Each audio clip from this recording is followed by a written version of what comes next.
Hey kids, we're back with more Edge. Yay! Shadow the fucking hedgehog up in this bitch. At least that one just owns it.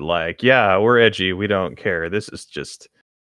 I'm sorry, you can never tell me that Shadow is good Edge. Shadow is not good Edge. He's not even adorable Edge. I never said he was good Edge. I just said at least he's honest. At least Reaper's kind of adorable in how hard he's trying. Shadow's just exhausting. But come on, they have that best GameCube game ever, the one where Shadow the Hedgehog has guns. It's great, guys. I'm sorry, but at least the people making Overwatch knew what they were doing. And you can kind of tell that with the fact that he has the line, "I'm back in black." You do not put that line and not know what you're doing. Mm-hmm. They knew they were making an Edge boy. They were like, oh yeah, let's do the edgy character trick and character trope and just go all out with it because it's going to be hilarious. Yeah. Yeah, no, I the man's catchphrase is "die, die, die." Yeah, it's. You tell me that they didn't know what they were doing. I agree with you. They're right. I'm just definitely in on the joke. I'm just bashing Shadow the Hedgehog because it's a terrible game. Well, yes. Shadow the Hedgehog's a terrible character. Yes. He's not interesting. Are any of the Sonic characters interesting? Seriously. I mean, granted, everyone's more interesting than Silver. I mean, his most interesting thing is that he's a twink. It's no use! I was just flashing back to the fucking... oh god, what is that? The dub that Snapcube did for Sonic Adventures 2. I've seen Sonic Adventures 2, but I haven't seen the Sonic 2007 or whatever one. 2006. Yeah, that was right. The 2006 one. I need to watch that one. Silver, your double bottom. Oh, jeez, I need to watch this now. Honestly, my favorite part was just the Mephiles thing, at which point, the guy voicing him just, immediately, broke down, third line in and just went, "I have never played Fortnite in my life. The only thing I know about it is Tilted Towers." I don't even know what that is, but okay. It was just, it was God damn it.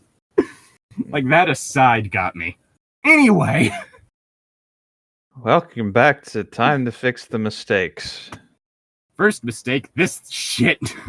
Wish we could go back in time and fix the mistake that you had the idea of reading this. I thought that maybe I could get some enjoyment over making fun of it, but no. Nope, just pain. It's just unrelenting.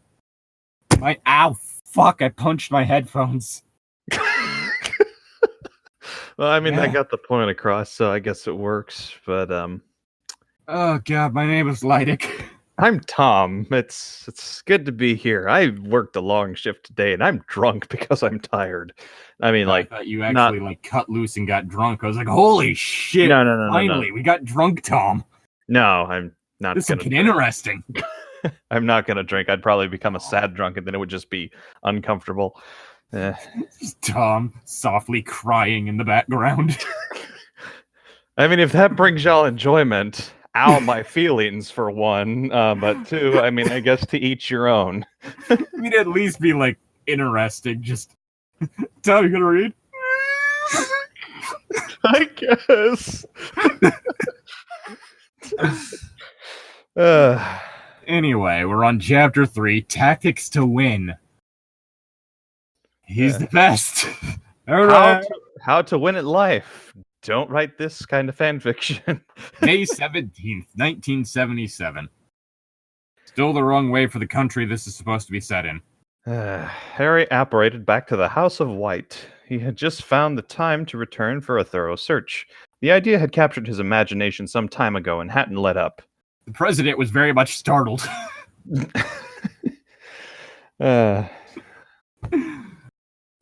The structure looked vastly different in the dark. It wasn't as cruel or insane as Sirius Black's family home had been, but it was close. He walked to where he'd felt the presence of secret passageways. One opened just from Harry stepping through it. The room contained a number of tea cozies sized for house elves and a few small beds. Okay, sorry, but I'm pretty sure automatic doors disguised as bookshelves don't count as secret passages, but whatever. The second pass... Technically they do. You don't expect most people to walk through a bookcase. Yeah, I guess you have a point there. Second passage didn't want to open, but Harry had learned curse breaking from some of the best years earlier. Okay. He brought down the wards, preventing his access. The room behind the wards was quite something. Quite disturbing. It was a divination suite. Life of Zack and Cody. Much like the bizarre Tower Trelawney had cloistered herself inside of Hogwarts. But this one had prophecy spheres inside it too. Were prophecy? Were they a thing? Yeah, they were mentioned in the Order of the Phoenix. The fucking Ministry of Magic had like a storeroom full of like these spheres that like told different prophecies. Like it's basically literally a prophecy inside a sphere. Okay, I remember in the scene where they're like all the Death Eaters, and then the students are just like, "Oh, we're gonna fight cultists now," and like it was. And then there was like a bunch of falling, and then Voldemort and Dumbledore had an awesome magic duel. I need to reread the books. Anyway, they were obviously very old. Harry reached out and plucked one off the shelf. Instead of breaking or refusing his touch, the sphere came willingly. He tapped the thing with his wand. I mean, honestly, all I can think about is the fact that I saw Order of the Phoenix in the theaters. And there's that one line near the end from one of the members of the Mystery and Magic, like when they see Voldemort like escape after that duel, like one of them just goes, "The Dark Lord has returned," and someone in the theater just shouted out, "Ya think?" That's good. I was just like, "God damn it!" Thanks for breaking the immersion, also for the laugh. Like it was great timing. Like typically, I get annoyed whenever I hear laughter or applause in a theater. Mm-hmm. It's like, with applause, it's like, who the fuck are you applauding? None of the people who made the movie are here. Yeah, no, I hear you on that. No one could hear you applaud. Yeah. Except for the other theater goers. Yeah.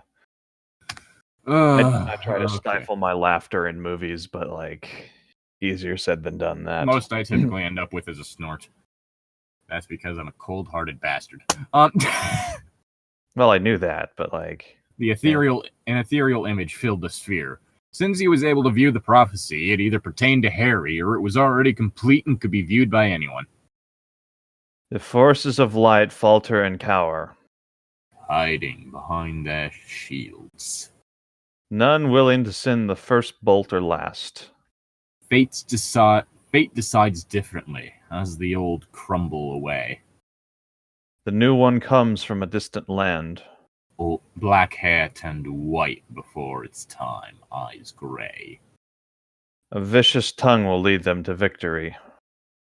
Harry found the prophecy interesting, especially as it wasn't about him.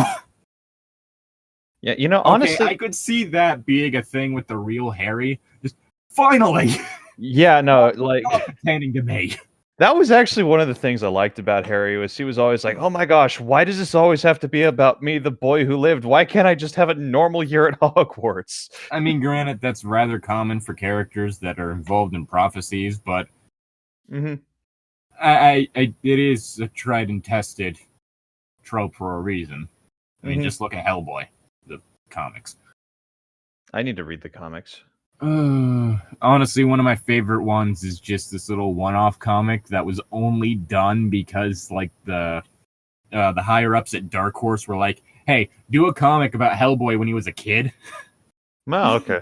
And it's literally like just the young Hellboy being given a plate of pancakes and really enjoying them, and then you have some demons in hell, like one of the demons in hell just being like, we've lost him. He is partaken of the pancakes. He will never come back to us. Oh, that's so good. It was like, because it was like, no, I don't want to do a comic about him as a kid. Do a comic about him as a kid. Fine, but it'll be about him eating pancakes. That's great. Still, it made Harry wonder if Dumbledore had stalled in dealing with Tom Riddle for so long that fate had moved on and tried to disregard the old wizard. Harry plucked another half-dozen prophecies off their shelves and listened to them. It was almost soothing. I have a weird idea of soothing. I try to Yeah. avoid most prophecies.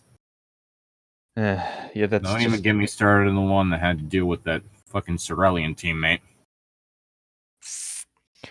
Heh. Yeah, it turns out that combining an alchemy machine with, like, a fucking camera and ectobiology equipment doesn't tend to be a good idea. That doesn't sound like a good idea. No. So, how many city blocks were destroyed?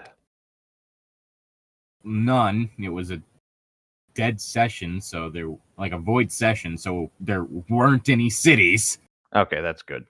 It's just the whole thing of he started using a camera to make fused clones.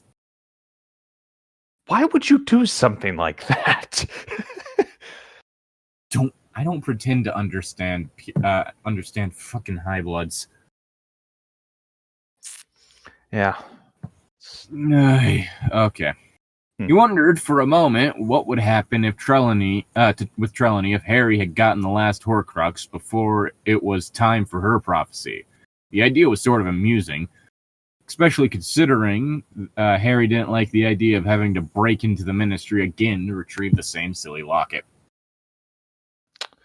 Harry continued his journey through the house. 2 more passages on the first floor revealed little of interest. In fact, it was only when Harry arrived at the 3rd floor did he find the prize of the house.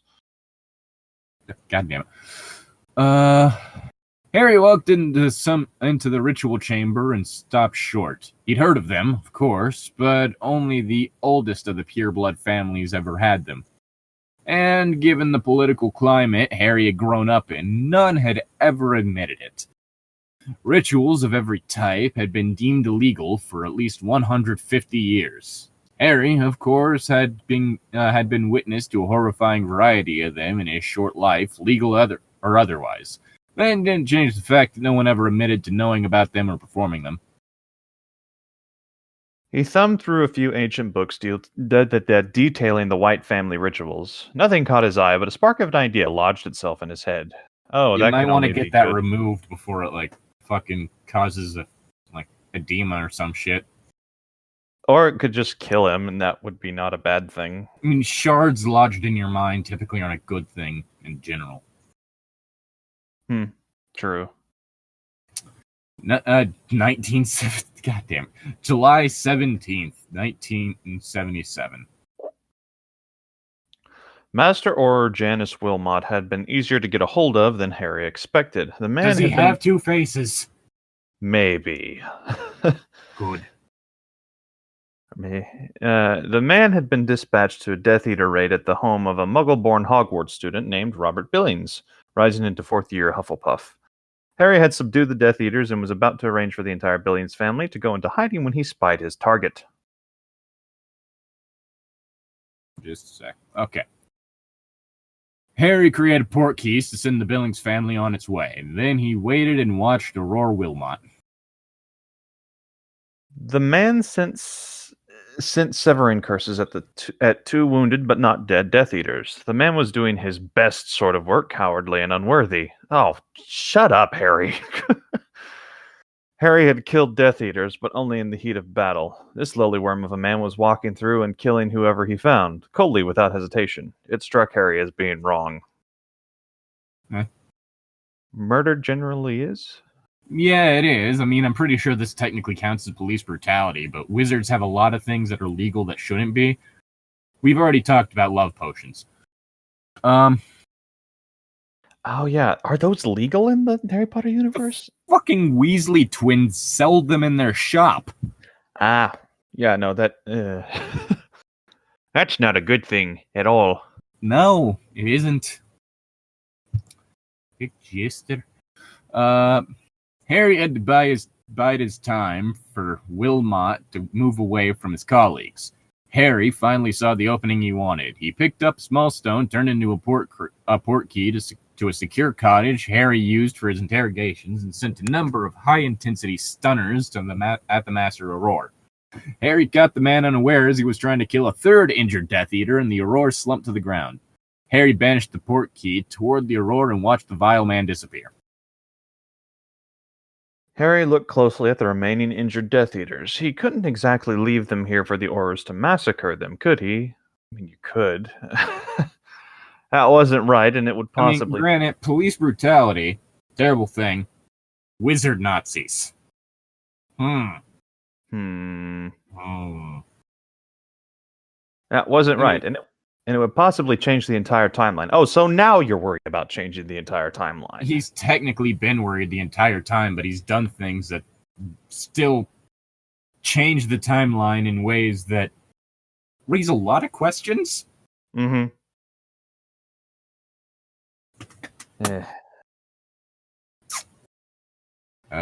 Shit. Oh, right.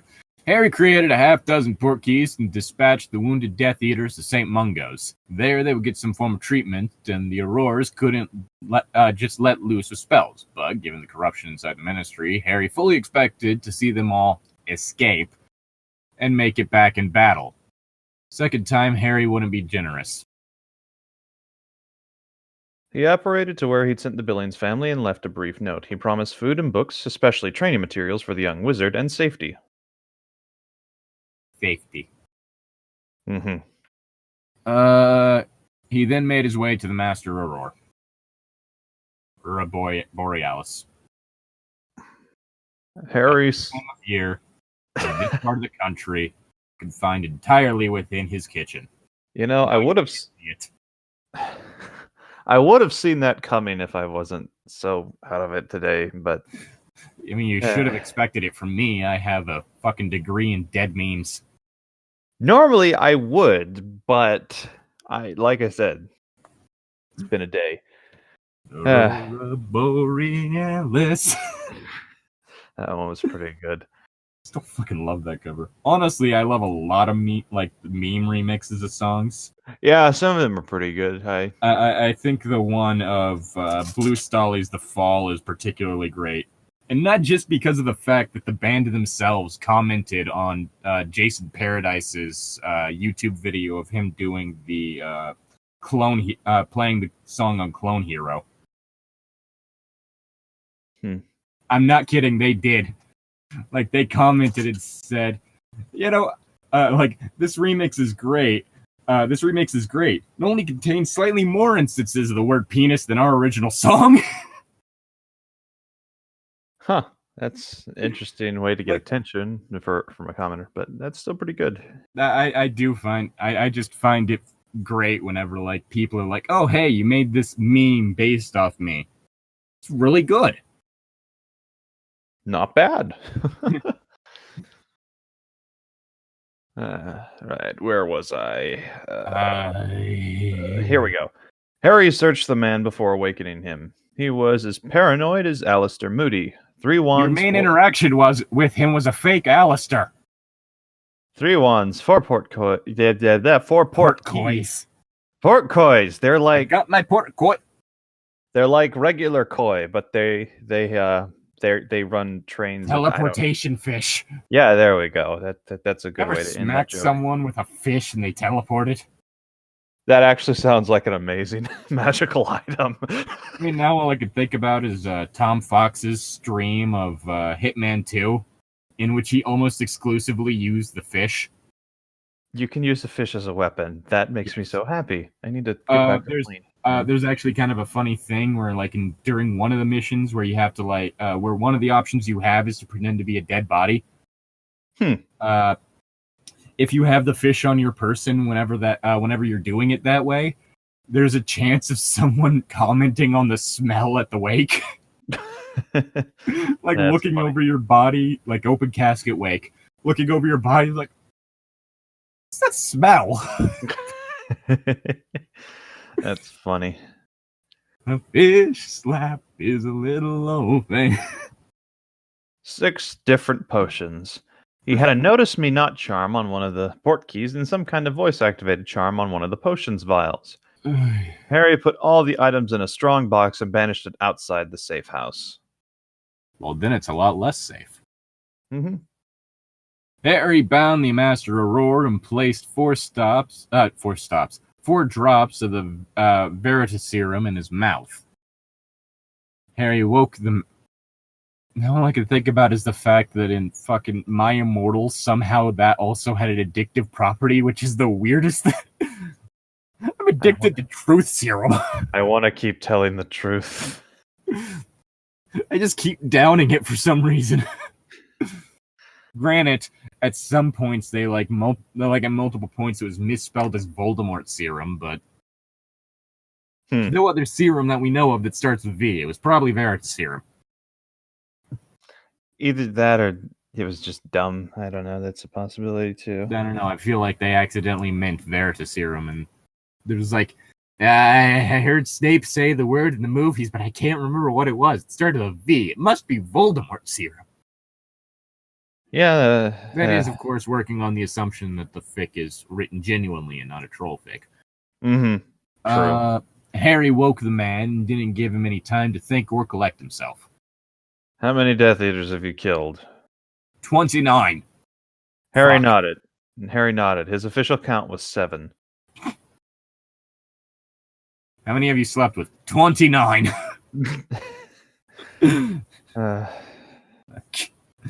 What's your body count? Well, no, not that kind. Have you ever entered the Department of Mysteries? The sole reason Harry had been looking for this particular Aurora was to ask this question. Harry needed to determine a way to get inside the Department of Mysteries and recover Slytherin's locket. Damn bureaucrats and functionaries. They had one of the vilest creations ever conceived, and they just sat around and studied the magic that went into its creation. Some forms of curiosity were dangerous. Like the one for a particular D&D session I'm considering trying to set up. Yeah. Yeah. It could be applied to multiple ones, but the one I've been talking to Tom about particularly. So, you go past a sleeping bear. I poke the bear. Are you sure about that? Yeah, it's probably a fake. Okay. All right. Alrighty then. It's a good thing that even die now. I guess it's a good thing that even I'm not that stupid in D&D.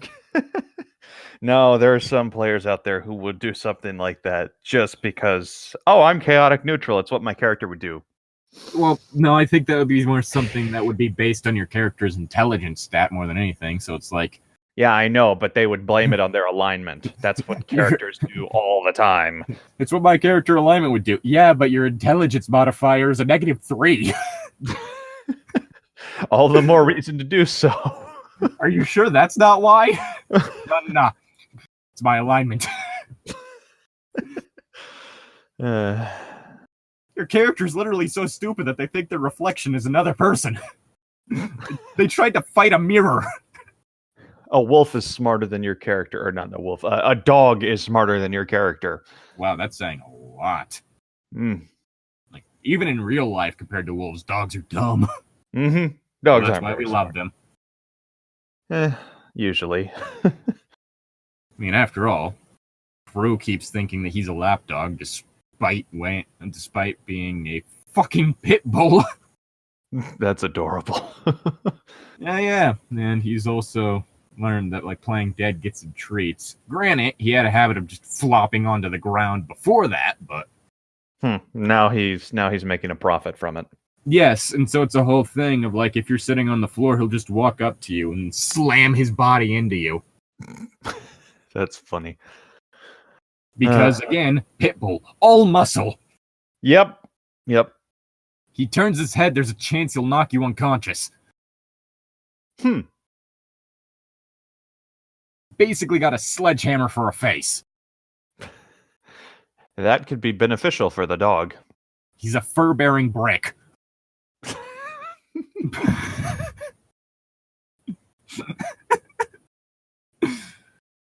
Oh, god damn it. Did you say your line? I said some forms of curiosity were dangerous, yes. Okay. The Aurora's eyes went fuzzy for a second as he tried to resist answering Harry's questions. Question. He was obviously under a secrecy charm of some sort that was warring with the Veritas serum. Eventually, he croaked out, yes. Where do they keep a study enchanted dark objects? Oh, holy shit, what happened with my voice? He fought the charm again before blurting out, the Chamber of Unraveling. It's where all the curse breaking happens in the department. Describe how to get inside the chamber.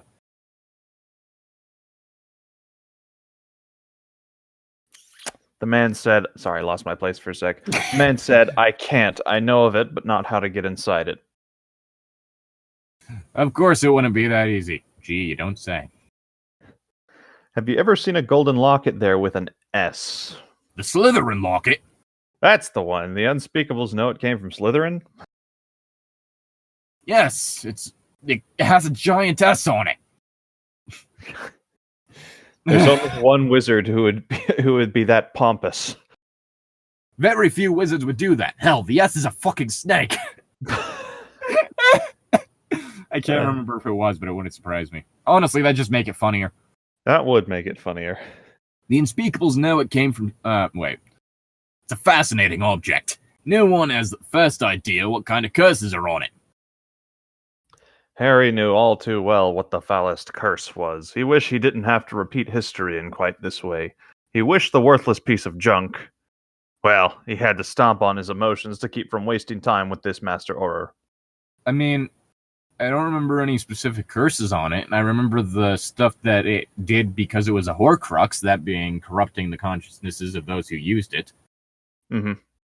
You know, which is something that when you think about it might actually hint to Harry being the reason why the Dursleys acted the way they did. Because he's a Horcrux. Therefore, his very presence for years would cause those around him to start becoming more and more twisted and bitchy. Huh. Answer that one, Miss Rowling. Honestly, it wouldn't surprise me if that was the case, and if it is, I would prefer she didn't confirm it, because the whole point of having a theory is for it to not be confirmed. Mm-hmm. And that's kind of what makes it interesting, is the fact that there's a possibility that you're wrong. Mm-hmm. Okay, why hasn't anyone destroyed it? You'd sooner get an unspeakable to cut off their own nose than destroy something they hadn't yet unraveled. Good Lord, I am off my game tonight. Well, yes, but we knew that already. Yes. Motherfucker tried to pick a fight with a mirror yesterday.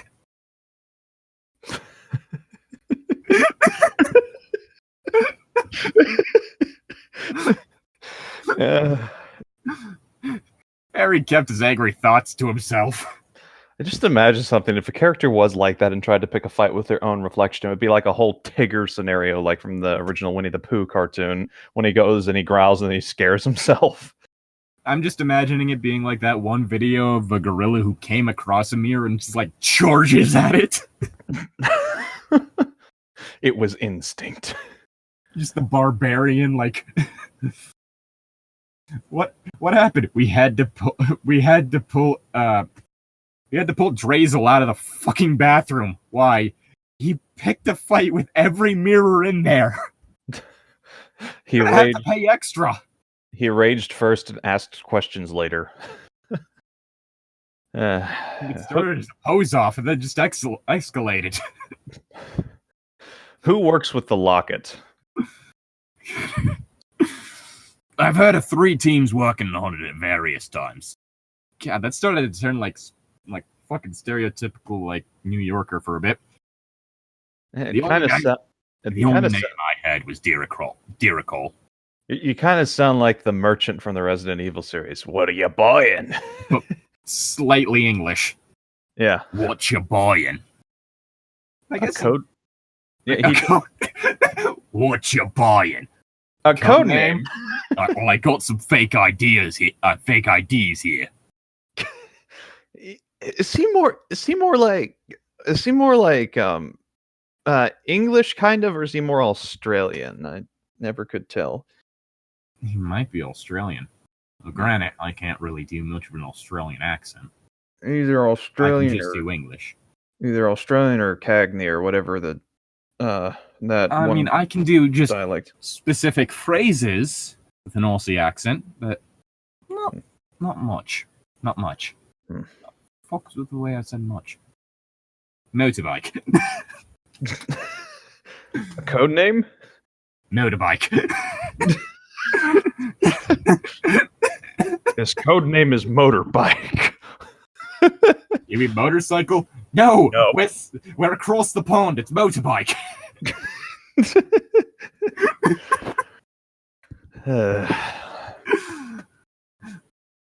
Okay, we can at least say that I do have the excuse of, like, associating with English people to work on the accent. You've associated with English people? Yes. You realize Okay. work visas are a thing, right? Yes, but like, where have you worked with them is the question. In this state, they had the work visa. Oh, okay. Like, it was the whole thing of, like, all right, they're, like, fact-checking what I'm saying. Okay. They said I was doing a pretty decent job. It's Maybe good they're enough good to fool the majority of Americans I've dealt with who don't know me beforehand. Okay. Because if it's someone who already knows me and knows that I have an American accent naturally, then they'd know that it's bullshit. But someone who doesn't, like, I once started a conversation with it and then switched back to my normal accent, and they thought I was faking this accent. Huh. That's interesting. Yeah. Okay. Yes.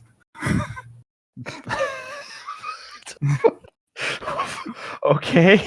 I've been giving him the gruff voice. I have to keep it consistent. Do you know who Deary Call is? No. All DOM identities are kept secure. We may know that such and such a person works there, but we never connect up street names with code names.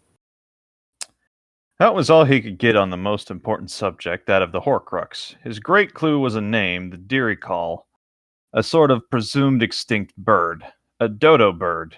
It wasn't a lot of help. Then you know at least he'll be easy to trap. The dodo. And that he'll taste delicious.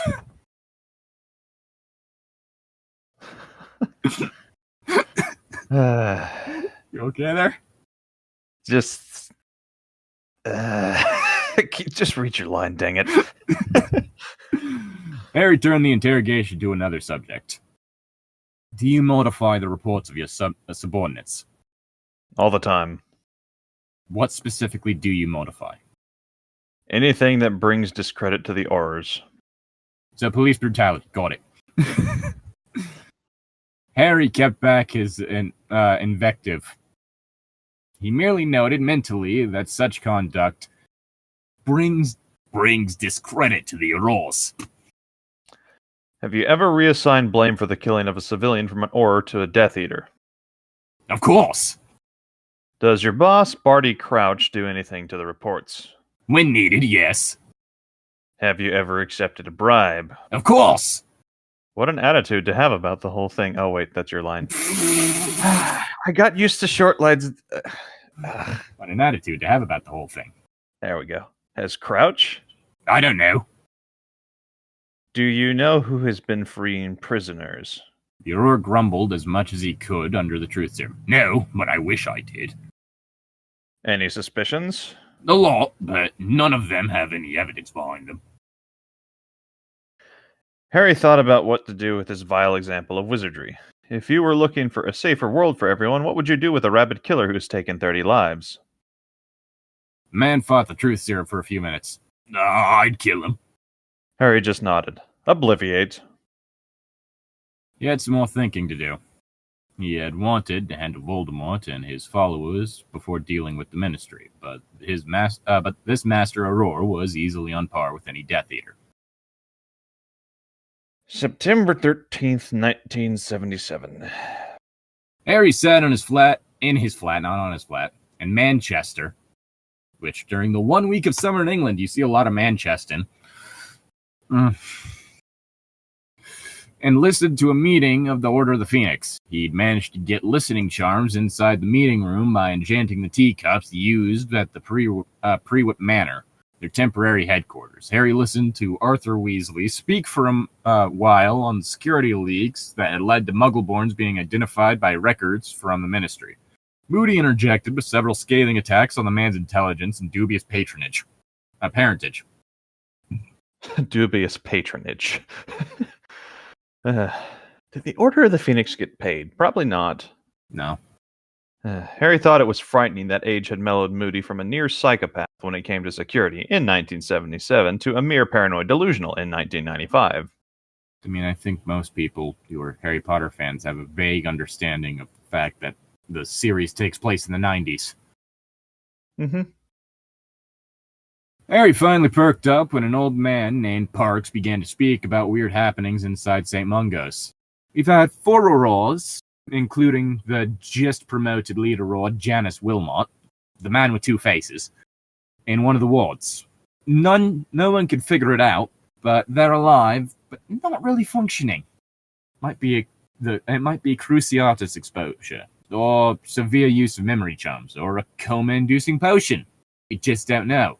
But it's definitely a new tactic the other side is using. Moody, as usual, was the first to respond. Wilmot was a rabid beast. Best thing that could have happened, I think. Albus Dumbledore just tutted in response. No one deserves that, Alistair. Harry thought differently. He was the one responsible for their condition, after all. Why is he such a hypocrite? Like, seriously. Because, right. And it's not even like an introspective hypocrite thing, like a whole thing of, oh yeah, you're not supposed to like the main character. There is no there is no take from the story that's supposed to be like, yeah, Harry's doing shitty things in it. And like, not sugarcoating it. It's not, no, he's doing it for the greater good, therefore it's okay. Yeah, no. Like, at least the Punisher is considered goddamn terrifying for just murdering people. Mm-hmm. He's one of the most dangerous people in the Marvel Universe. One of them. Being entirely human. Mm-hmm. Granted, he does train with a robot that's just designed to hit him with a baseball bat. I'm not kidding. He uses that's that. Awesome. He used that to train himself so that he could break a baseball bat with his forearm, wooden baseball bat with his forearm when it was being swung at him. That's awesome. Because if you swing a wooden baseball bat at someone full force and they block it with their forearm and it breaks, and the man no-sells that shit, like no visible reaction to it happening, you're gonna fucking run. That's psychological warfare. I mean, granted, yeah, like the whole thing he's trained himself to do is to not react, because the most terrifying thing you can ever have happen in a fight is you hit someone with your very hardest and they no-sell it. Looking at you, Michael Myers. I mean, that's the whole reason why that tactic started up in wrestling, is because, like, you want to show that a new character is really goddamn strong, you have them no-sell a fucking heavy hit. Granted, if you want to show that a character's likable, you just have him beat down. God damn it, I forgot his name.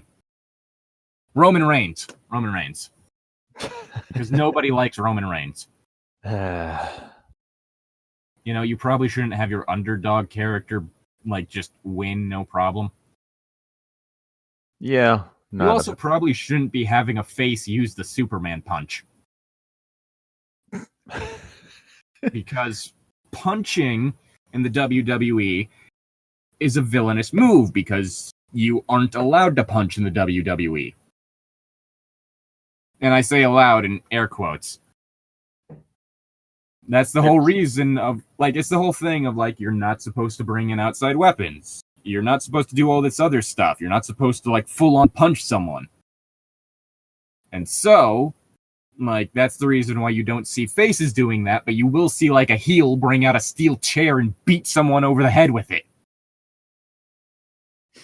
Because it's a villainous maneuver. Mm-hmm. Which now I'm just wishing that there was a move in Pokemon Sun and Moon in which you could have Incineroar pull out a chair. That would actually be really cool. Have it be a steel type move that only it can learn. Speaking of Pokemon, have you seen the new Nintendo Direct? You mean like the news about the new stuff added, or Yes. And the legendary Pokemon reveal. And the two legendaries, one Dreadnought of which is Grey Wolf Sif. Yeah, no. You can't tell me it's not Great Wolf Sif. No. That was immediate. Well, that was my immediate thought when I saw. Am I thinking the right one? Or is Sif the guy that had had the wolf as a pet? No. That's Artorias. Sif is the wolf. Okay, I was like, fuck. They both have wolf in their name. Yeah. Yeah. But it's just a big doggo with a sword. Also, a lot of people are like saying, "Oh, I'm not really super excited for Dynamax, making your Pokemon giant." But me, I'm like, honestly, Feraligator's my favorite Pokemon. I can have a freaking kaiju battle here. So, well, I would say that your better fit with that would be a Tyranitar, being as it is actually based on Godzilla. Yes, I mean I'd do that too, but like again, like both Tyranitar and Aggron. Mm-hmm. That would be pretty cool. Are specifically based on like old school kaiju. Mm-hmm. I mean, in fact, they were actually based on rival kaiju. Huh. That's cool. I like that. But and so those would be your go-to if you want to do a fucking Godzilla fight. Like I said, Feraligator's my favorite, and he's a crocodile, so like it kind of works. But crocodile all the way. Yeah, Crocodile versus Feraligator. That would be pretty cool. Anything that looks sufficiently like a monster, I think, would be good for the Dynamaxing thing. Oh, God. Braviary and Feraligator are my favorite, but I think Feraligator would be better for... Ooh! Use Venomoth. Okay, Venomoth could be cool for, like, Mothra, but, like, yes. Golurk for Pacific Rim. You have to make sure it also knows Fly. That way it's Jet Jaguar. Yes! just catch a Golett, name it Jet Jaguar, and then Dynamax it. Which actually fits because it was able to change size in the movie. Exactly. And then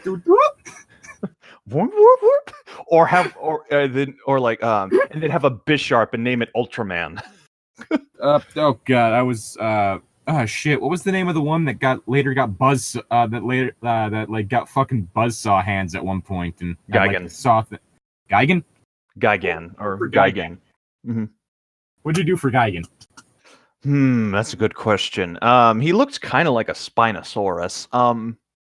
Well, there aren't any Spinosaurus Pokemon. Yeah, no, I'm trying to think what would work for him. Ooh, I just realized. Hydreigon could be King Ghidorah. Yep. Ooh, a giant Tyrantrum would be awesome. Would that be oh shit. I almost thought about like the England equivalent of Godzilla, Gorgo, for a second. I was like, wait, no, that's not the one. No. That would be more like Gigantosaurus or Gorosaurus, I think is what it's Gorosaurus, that's what it was, because it was like Gorosaurus. I was like, Gorgo. Wait, no. I mean, Gorgo doesn't have a breath attack, so. Mm-hmm. Let's see, what other ones could you do? Would be good for Destroya. I don't think there's anything that would be good for Destroya. No, Destroya is kind of his own thing, and like I can't. Depending on Dredigan, maybe. Dredigon or Dredigon, yeah. Wait, what about Biolante? Ooh, big plant monster thing. Oh, what about the Ghost Tree? Yes. Not Phantump, but the one that comes after that. Trevenant. Trevenant, there we go. Yeah, that was. Or depending on how you wanted it, you could also go with Zoids. I think it was Zoids. Like the fucking. Zoids. Mecha things. Yeah, I used to get those from the dollar store when I was little, and I put them together. You could fucking have. Fuck, I forgot the lion from Sun and Moon. I know who you're talking about. It Soleo. starts out as Soleo. There we go, or Solgaleo. Solgaleo. Yeah, Solgaleo. It has a G in it for some reason. You could have that as Liger. That would actually work really well. what would Gorgeist, or not Gorgeist, but the Moon legendary? What would that one be in giant form? I almost wanted to say Batra, but no, Batra would be Dustox probably. Yeah. No, Dustox would be no. Beautifly would be Mothra. Dustox would be Batra, or Venonat would be Batra. Or you could have Beautifly as Mothra, and then Dustox as Batra. Yeah, I literally just said that, and then I added maybe Venonat as Batra too. Because no, you never said Beautifly. You said Butterfree. Did I say Butterfree? Okay, I meant Beautifly. Because both Beautifly and Venonat. I mean, not Venonat. Goddamn. Both Beautifly and Dustox evolved from Wurple. Mm-hmm. Yeah. That would make... The fact that this is what we've got distracted by is what Pokemon should be which kaiju. Hey, kaiju's a hot topic right now because of King of the Monsters being out, which I'm going to see again in the theater when I get the chance because it's a really fun movie. I was about to say, I'm not sure I could even call it good, but I did have fun with it. Although, I will say, my least favorite part of it has to do with the stuff that was added to help people that apparently wouldn't be able to get things just from what we were seeing. Like what exactly? The exposition characters is what I was meaning. Oh, okay. Did you ever notice that in the film? There'd be a part with visuals and clue you in what's going on, and then all of a sudden, one of the human characters just says it. No, I need to. That actually, looking back on it, I was like, yeah, that was really pointless. There was the part where Ghidorah, he's King Ghidorah, he's on the fucking volcano and he roars and Rodan flies down and bows in front of him. It's okay, Rodan's in charge now, and all of a sudden you have the human character go apparently he must have taken charge of the other kaiju. It's you don't fucking say. I don't need you to explain this. You don't need to hold my hand. Why are these humans here? Granted, the humans are there for one, exposition, and two, because fucking film mandate tells people, oh, you need to have a central human character for audiences to grasp on, to identify with and grasp onto. It's no, we fucking don't. I'm sorry. I identify enough with Godzilla. I don't need some fucking broken marriage storyline that I don't give a shit about. I actually cared about I did not give a single shit about that because all the characters involved were fucking dumb as bricks. Yeah. And I identified with none of them because I didn't give a shit. Yeah. Their characters were not fleshed out enough for me to give a shit. So it's oh, let's add this super relatable fucking broken marriage subplot in our Godzilla movie. Yeah, no, I can see that. It's no. If at least there was a theme of family among the kaiju, but there isn't. I mean, the closest they kind of get to that was Godzilla and Mothra having a symbiotic relationship, but even then, not really. Not family. Yeah. That's just a pair of ass kickers. Yeah, pretty much. I was I don't fucking need this. This movie doesn't fucking need this. Why is it here? I still want to watch it again in theaters because I will say most of the fucking human shit was added in fucking reshoots. Interesting. Didn't know that. That's also why the majority of it is on a set. Yeah, that makes sense. So it's I will say this. People out there, if you're listening, if you enjoy kaiju flicks, go ahead and watch it. You'll likely enjoy the parts with kaiju in it. Just don't expect anything groundbreaking, specifically due to the stuff that was added because of film mandates. Studio mandates. On the other end of the spectrum, if you don't have a stick up your ass about movies, it's a lot of fun and I wasn't saying that it wasn't fun. I had a lot of fun. It's just the whole thing of I am willing to point out flaws in a movie. Mm-hmm. Even if I enjoy it. And those are some pretty big flaws. Yeah. Well, the whole thing with it, the characterization, the human story kind of Godzilla's the protagonist. He is the best written out of the majority of the characters. Mm-hmm. Why is he not being focused on? Yeah, the whole thing with the movie is like it's a really fun kaiju movie, and yeah, the human characters there, it's real generic. It doesn't really add too much to the movie it's at a whole all. thing where the studio was like, oh, well, people might not understand this thing if you don't explain it to them, so add somebody to talk about what's happening, because apparently audiences are too stupid to figure it out on their own. Yeah, at least the actors are decent. Nah. But I mean, the actors are good. They just had garbage to work with. Yeah, but and then another thing that I'm gonna kind of point out is a lot of people haven't seen a lot of the old Godzilla movies, so they have nothing to go even on. if you haven't seen the old Godzilla movies, you can tell from what's happening on screen what's going on. It's got like the whole thing with Mad Max Fury Road. That stuff, like the majority of it, isn't explained, and it's better for it. You don't need the reason for the Doof Warrior to exist to be explained to you.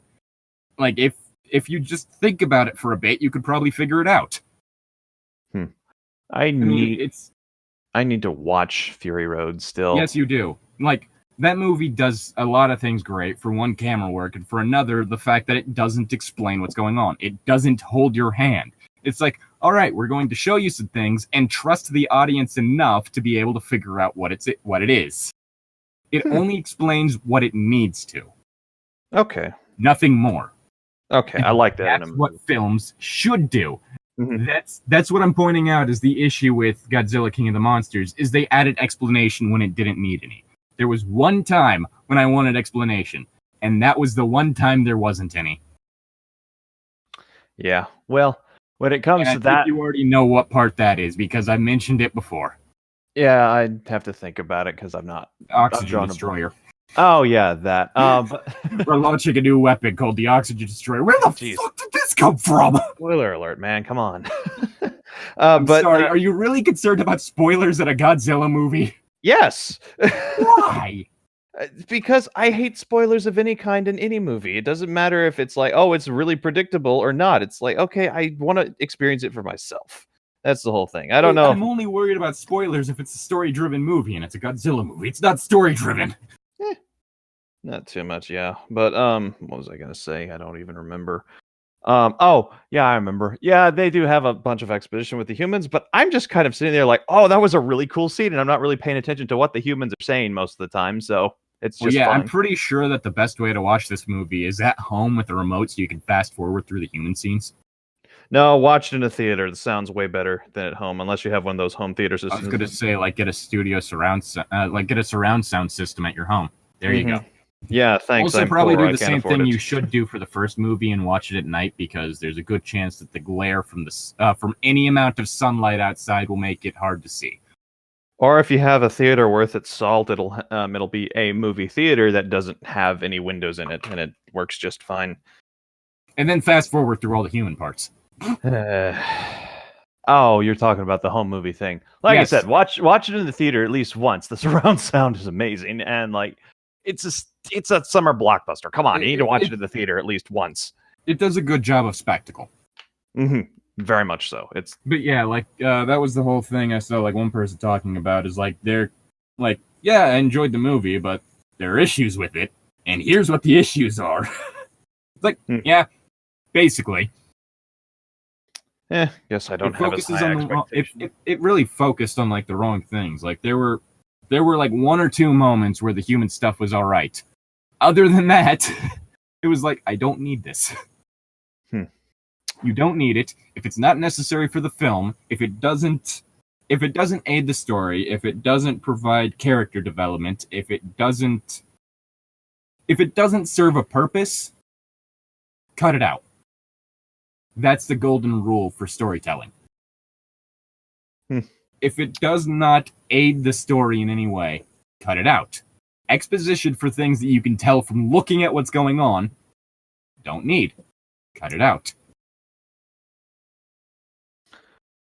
Yeah, it's generally a good rule to follow. Exactly. Anyway, where were we? I don't know. You started bringing up Pokemon Direct. And then we started talking about kaiju. Yeah. Okay, so Let's see. All right, no one deserves that, Alistair. Harry thought differently. He was the one let's see. responsible for their condition. Okay, it's my line now. Yeah.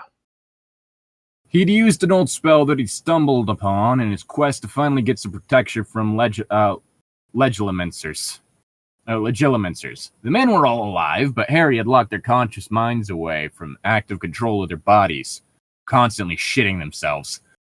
Harry had used the spell on himself in a more limited fashion to lock away sensitive information. He lost control of his bowels as a result. Accidentally locked away the wrong part of the mind.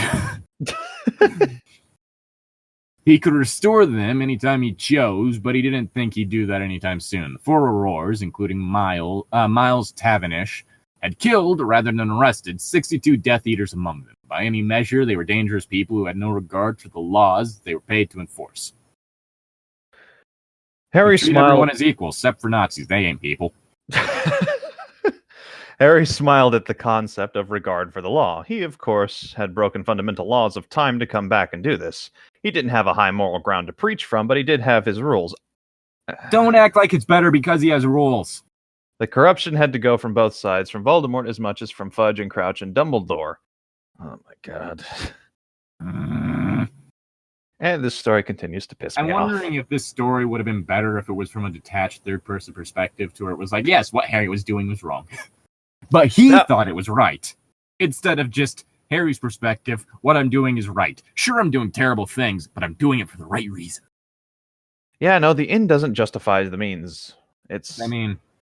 Usually. Nazis ain't people.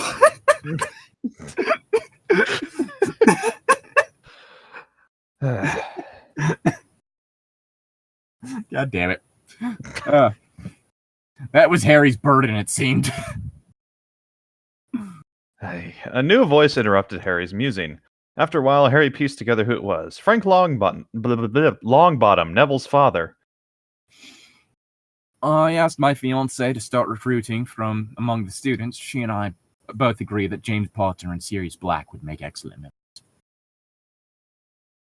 Harry smiled a bit. He hadn't caught much on his parents or his godfather since he'd returned in time, but every little bit was a joy. At the same time, Harry wished his parents had refused the order and moved far away from Britain. He wished they'd gotten away from Voldemort and Dumbledore both.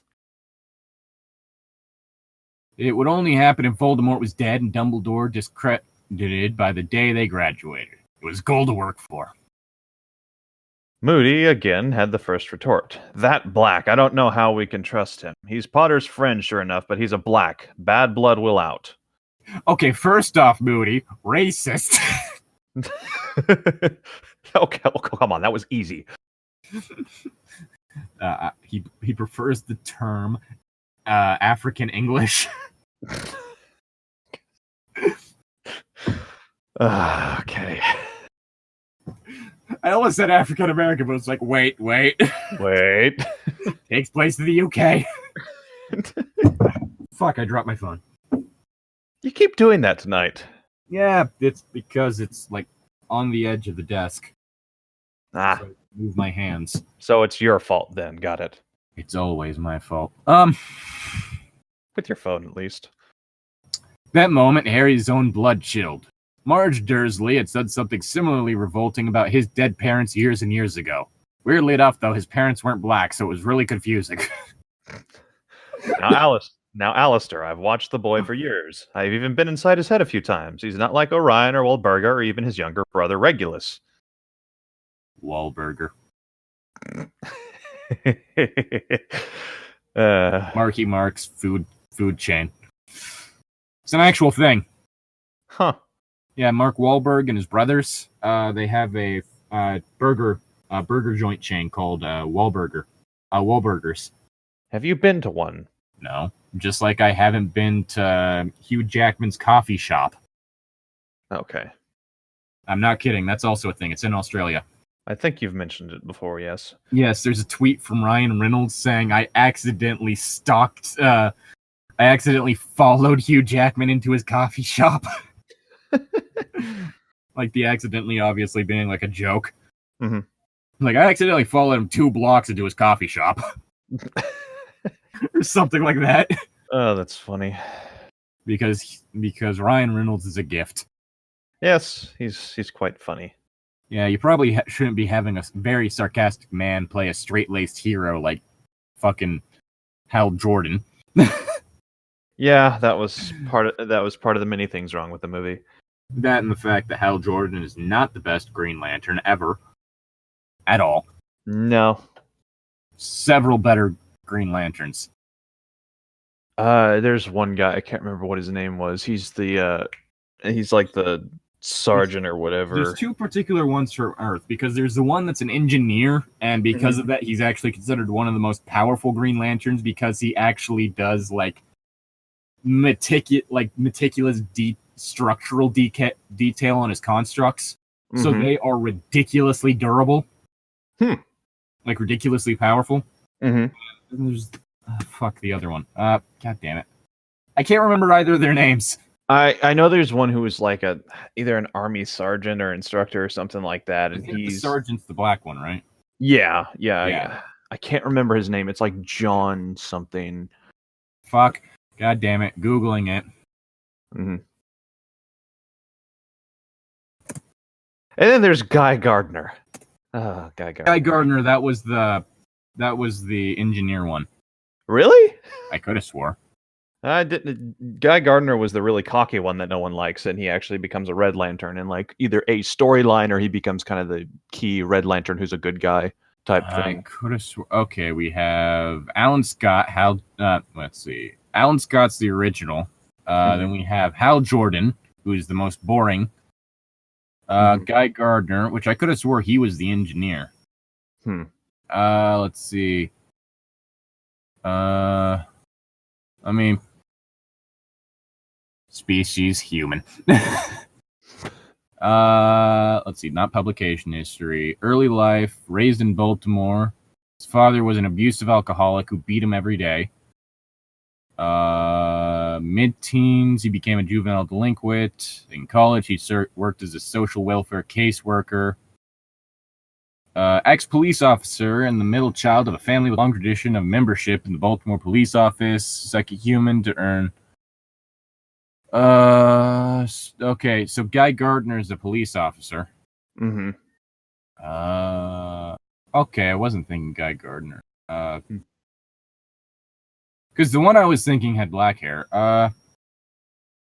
There's John Stewart. He's the... John Stewart, that's the name. He's the black one. Yeah, he's cool. I like him a lot. Let's see. Retconned. Yeah, he was the U.S. Marine. Then we have Simon Baz, who looks like he's wearing a luchador mask.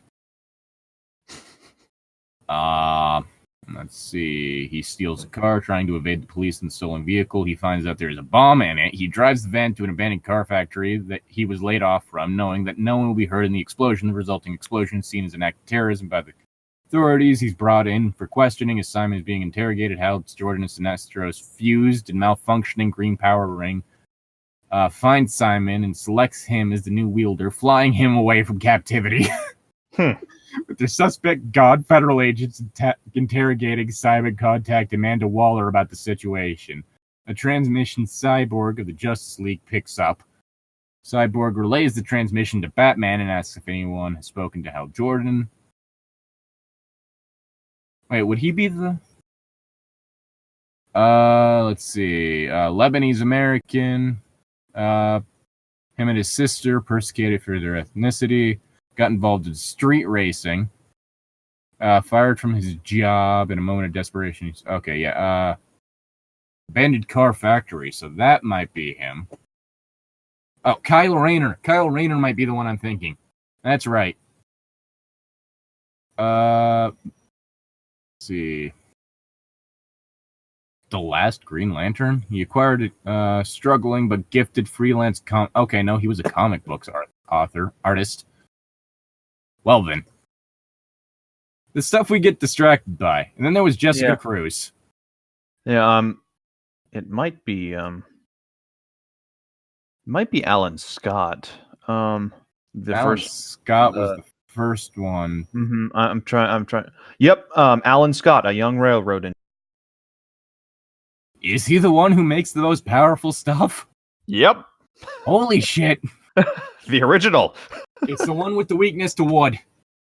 Wait, what? First iteration of Green Lanterns had a weakness to wood due to the fact that a borderline villainous Green Lantern started terrorizing locals of a planet.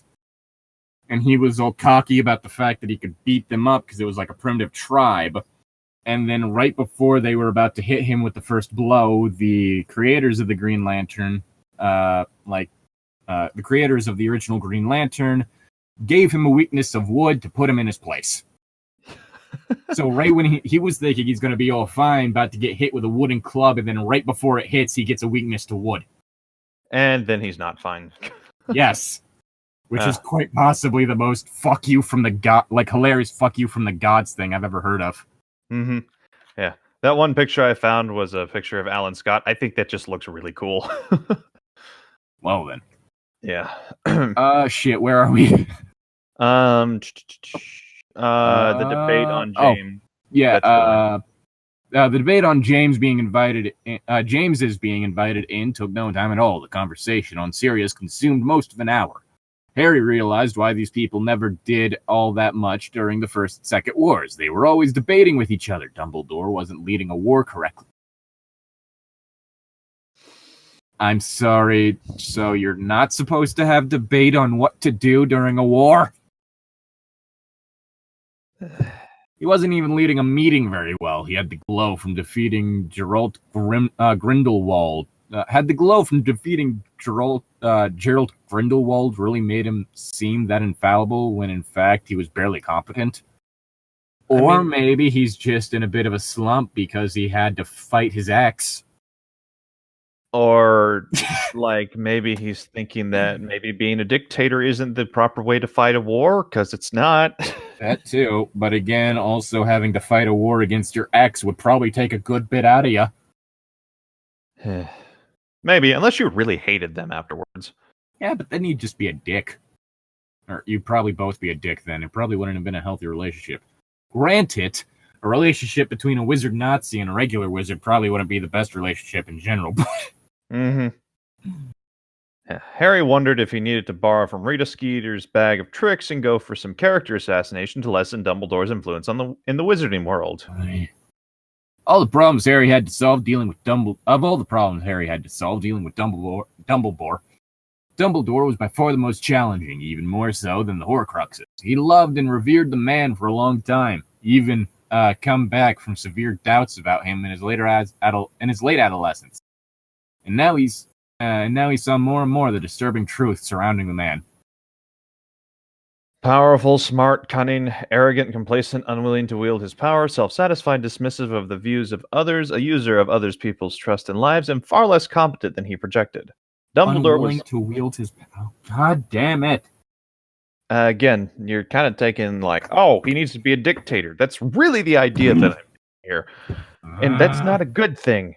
Dumbledore was all show and no substance, Harry finally realized. The man had good intentions, or Fawkes would have left him, but he didn't do nearly enough to merit the reverence people held him in. What to do? Well, and should we finish this off? Okay, yeah, cool. I can only take so much, and it's been a little over an hour. It's just a little bit. So, I'm Llytic. I'm Tom. We'll see you next time.